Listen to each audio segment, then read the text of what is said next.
exquisite person in the world, my wife Karen. I have 6 children, 10 grandchildren so far. This has been something, because those you assumed you could accomplish.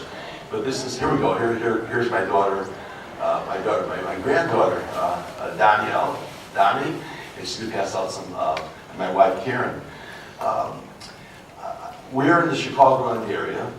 We have offices in Rolling Meadows, which is a few miles from here, and in Naperville. And we also have satellite offices of doctors who are part of our program. We have one on North Michigan Avenue, one in South Loop, as well as in Tinley Park and Peatone and growing. One of my main interests, besides still practicing medicine, which I love, and helping people with metabolic syndrome and weight loss, is to help other doctors be able to implement our program into their practice. And we have now more than 50 doctors around the country, which is a large number for doctors, but a small number as far as this large country goes, and growing. You know, so if anyone is a doctor, or anyone in the audience is a doctor, please don't hesitate to come up and talk to me. This talk will be mainly talk about what the perspective is from a patient standpoint. This is a picture of me, it's actually about 4 years ago. The only reason I hit 2009 is that's the first time I weighed myself in many, many years. Some pictures of, this is a picture of me about 7 or 8 years ago. I weighed over 300 pounds. There's another picture for more than, most probably close to 30 years. Here's a picture just recently. It's a belt I wore for many, many years. And my wife, Karen, took the picture, and she was able to get inside the belt with me. So I don't like to refer to it that I lost my wife, you know, and so that's why I'm happy she's not in that picture. A picture of Karen and my daughter, Jenny. This is, we just kind of guessed at the date, you know, and Karen's right here. I've known Karen since she's 16 years old. She's actually thinner than she was when I met her when she was 16. She weighs a few pounds more, and that's the amazing thing about this program, pounds and inches. You're not only going to correct metabolic values, blood pressure, cholesterol, blood sugar issues, but you're also going to be thinner relative. And why be thinner? Because you're going to lose way more fat than muscle. And you'll see that in some of the pictures that I'm showing you in a little bit. Picture of recent, relatively recent wedding pictures. Here's an old wedding picture 4 years ago. We were collectively more than almost 200 pounds lighter in this picture. And our youngest son's getting married actually 3 weeks from today. And all the clothes we had, including the tuxedo I had there, had to be altered. This is a picture that my youngest daughter took, and my youngest daughter looks just like my wife. And this is a picture of Karen and I 35 years ago, and this picture is recent. Trying to match them up, kind of the same pictures. We're actually thinner, so it doesn't show it that way in the picture. But I saw the picture and said, my God, that's Jory. But who's that guy with the mustache next to her? There we go. Now we got some treats here, and Ariel's going to pass them out to everyone, and we'll explain what that is in a few minutes. I was told by the editor of New You magazine that I was going to be on the cover. And when I saw this picture, I said, wait a minute, this is not me. He said, here you are, HCG weight loss that works. But I was on the cover just a few months ago. Oops. There we go. I was on the cover a few months ago on the Orange County Gazette with an insert of a picture, of an old picture of myself, you know. I suppose they were impressed that I was a lawyer also. That's so they, I'm not sure what the relevance, but you know. But we have now 5 doctors in California doing our program, and when I was out there, they heard about it, and they came and took some pictures. Obesity, a worldwide epidemic. I don't think we have to discuss that. You can see the change as the country gets darker in color. It just reflects. You take a look up here. The percentage of people who are overweight. I don't even believe these numbers. I think they're way underestimated. I think right now only 30% of people in this country are not overweight, which means 70% are overweight. Right? And this is just a trend of obesity. Why 100 years ago? Forget about 100 years ago. I started practice 40 years ago. Why 40 years ago? did I not see men over 300 pounds or women over 200 pounds? Why? I mean, what's happened in our society? Well, I give you a bunch of thoughts. These are, and I don't, it's not that I don't care. I feel we should look at it for about a minute, because the bottom line is if we can have an answer of what to do, it doesn't make a difference what the problem is. You know, but clearly one of the biggest offenders has to be the high fructose corn syrup. It's found in now more than 10,000 items, and you have to be so diligent to be able to get it out of all the your food, because even in foods that you don't think have it, they put small amounts in. And take a look at this. Oops. Take a look at this curve. As from 76 to 2000, as the percentage of high fructose corn syrup that now we're consuming in pounds goes up, the obesity in the country is going up, you know. And so, but remember, correlation doesn't necessarily mean causation. It could be caused by something else, but it's surely something to look into.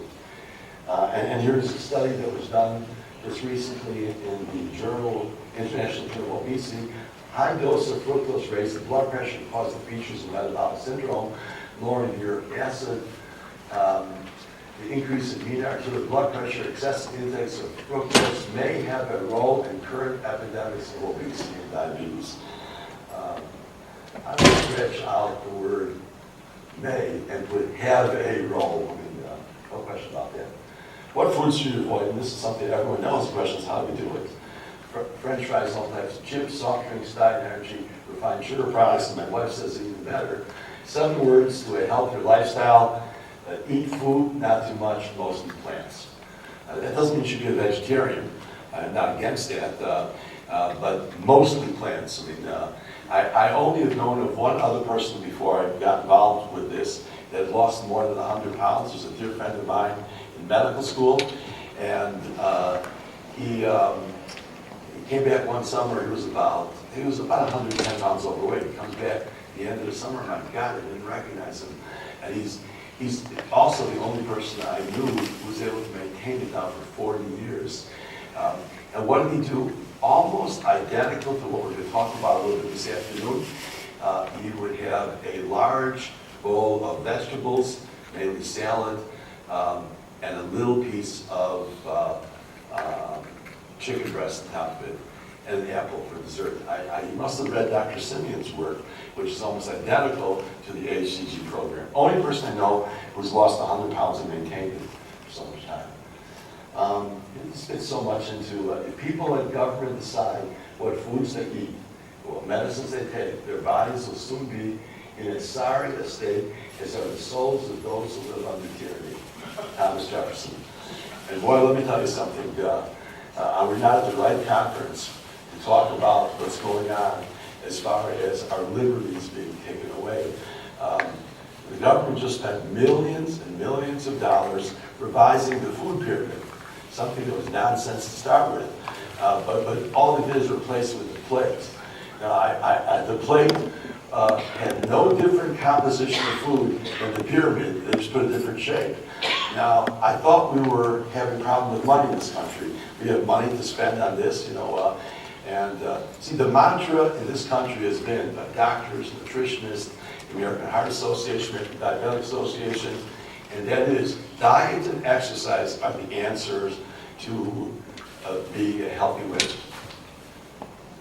2 words. The first starts with a B, the second starts with an S. You know, I won't mention it because I'm on camera, you know. Exercise is not meant to lose weight. It's maintained to strengthen your core. And actually what happens with exercise, you're going to put on weight. If you have a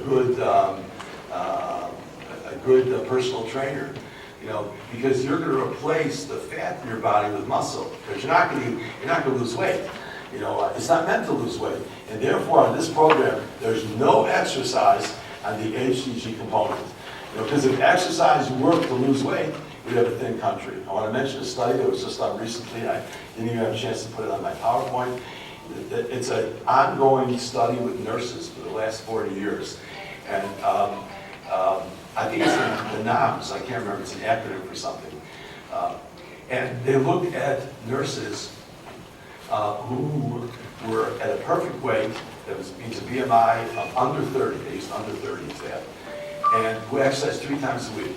Then they looked at nurses who exercised 3 times a week, that was the criteria, and they were over 30, which means they were slightly overweight. They didn't think people were largely overweight.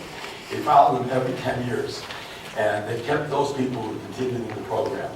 At the end of 10 years, the nurses who were the ideal weight hadn't put on any weight, who exercised 3 times a week. Those who were slightly overweight were 10 pounds more overweight now. It looked another 10 years, and the nurses who started off at a perfect weight had not gained anything. The other nurses are now 20 pounds overweight, which is interesting. And they didn't know what to make of it, except that they missed the one conclusion. If you're overweight, exercise will not cause you to lose weight. That we can conclude from that. You know, and diet, well, diet's exceptionally important, but not the diet that we're talking about. Not 35 to 40% carbohydrate diet. That makes absolutely no sense. Metabolic syndrome, that's what we deal with. And they're the biggest component of metabolic syndrome. Large amount of weight in the abdomen. Also, this patient has children, weight in the neck, elevated blood pressure, cholesterol levels, and blood sugar levels. And I've added vitamin D deficiency because we are dealing with a country that has enormous amount of vitamin D deficiency. How do you know if you have metabolic syndrome? I'm going to give you a very simple, if your waist as a man is over 40, and it doesn't take into consider any other, or as a woman over 35, you most probably have metabolic syndrome. Now I'll give you a better way of doing it, and you take your height, and your waist should be no more than half your height. So if you're 6 feet tall, that's 72 inches, your waist should be 36 inches. And I get there, I've still got 4 or 5 inches to go on my waist. You know, but that's a fairly good, quick assessment.